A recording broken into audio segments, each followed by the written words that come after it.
So, 5 places.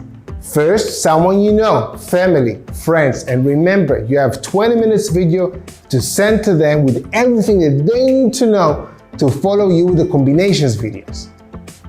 And you only need 1 hour to actually practice with them. Second thing, Facebook groups. Facebook groups and Facebook events. The people are already there. Search your city, Salsa in your city on Facebook, and post the comments there. Number 3, meetups. Same concept.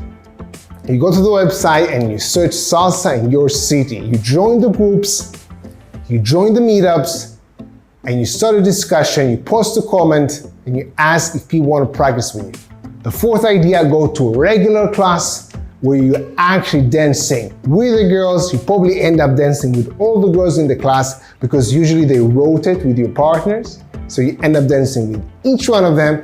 So it will be easier for you to actually approach them and ask them if they want to practice with you.